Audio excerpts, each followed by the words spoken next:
Hi there, I'm Matthew, aka EZBOT, and today we're going to look at the Digitone OS 1.32 that just came out. I think a lot of people have been expecting this update. Maybe they thought it would come actually a little sooner than it did, because once the Digitach got the update that it got and the UI feature changes that it had, we were like, well, I sure hope I get that on the Digitone.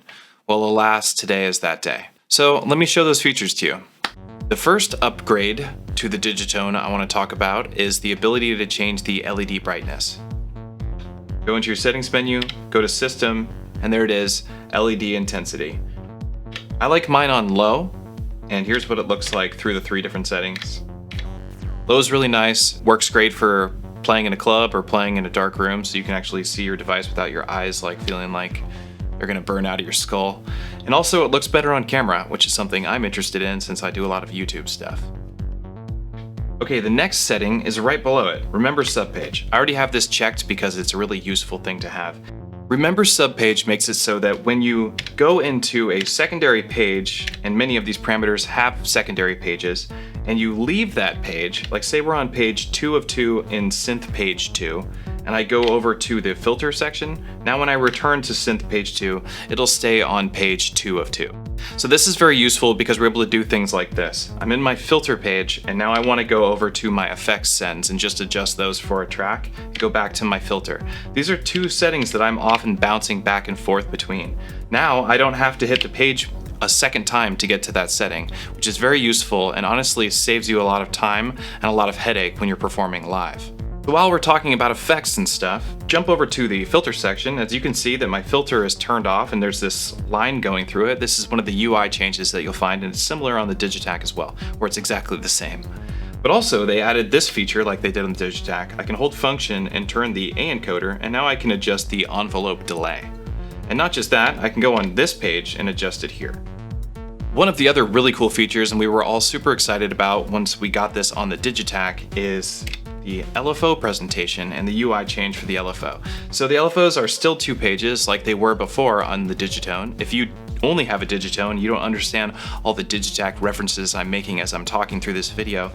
The Digitach and the Digitone now look the same in the LFO page.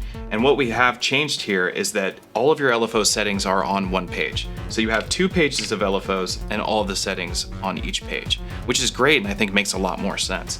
But now we have this display of our LFO shape, and we can also see where we are in the phase when we're doing phase adjustments. Or if we go negative in the speed, it will invert the phase, as you could see just there. Something to note is that the LFO fade envelope will now reset in free mode if it's selected in the trig mode, where it says LFO trig here. Maybe you don't even know what I'm talking about, but you may find this feature useful as you're digging into your Digitone. Okay, so another feature that I want to talk about is the global effects mix menu that they added in the settings menu.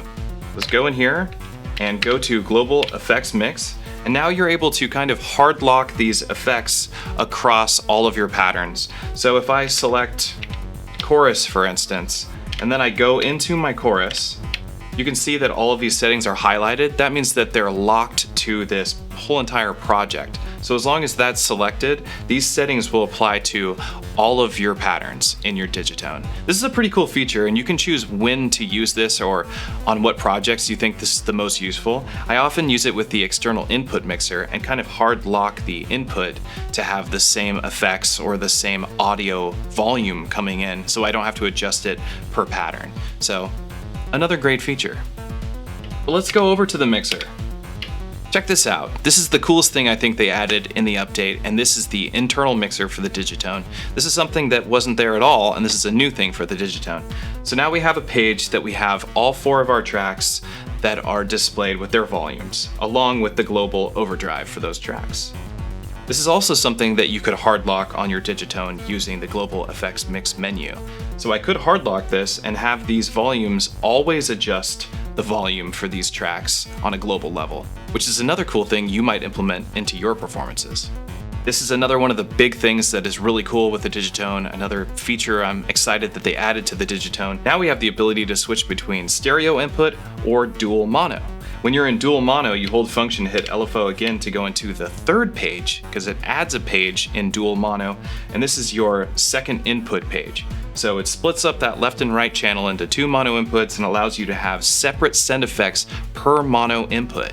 So that's a huge feature, and I think a lot of people are going to be really excited to use that with their performances. Now you can run like a 303 into one side, your Take 5 into another side, and then process those synthesizers with the Digitone's effects separately from each other. Alright, well, that pretty much concludes the whole OS update. It's not a gigantic update. These features are very welcome, and I think a lot of people who have a Digitone and love their Digitone are just going to be stoked to see it getting some love from Electron. I'm definitely one of those people. Thanks for watching.